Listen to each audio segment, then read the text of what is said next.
আজকের টপিক সরল ও যৌগিক মুনাফার সুদ বা মুনাফা বের করার শর্টকাট টেকনিক।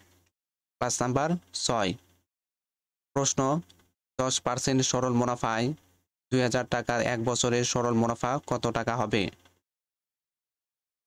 এই প্রশ্নটি 16তম বেসরকারি প্রবাসক নিবন্ধন পরীক্ষায় এসেছিল 2019 সালে। এই অঙ্কটি বেসিক নিয়মে সমাধান করতে গেলে সময় লাগবে 2 থেকে 3 মিনিট। আমরা এই অঙ্কটি সূত্রের মাধ্যমে 10 সেকেন্ডে সমাধান করব। এখানে বের করতে হবে সরল মুনাফা বা সরল সুদ।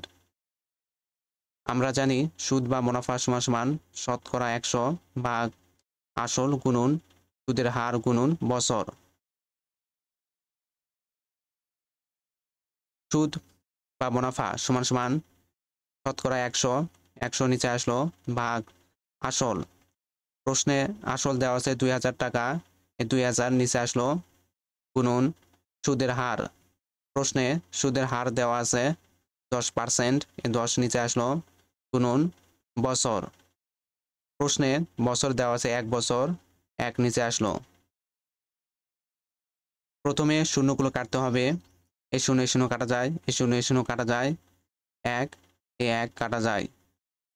নিচের সংখ্যা থাকে 200 এবং 1, এই দুইটি সংখ্যা গুণ করতে হবে।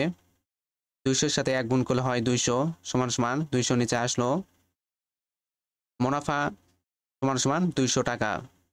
আমাদের উত্তর 200 টাকা। আজকের ক্লাস এই পর্যন্ত শেষ।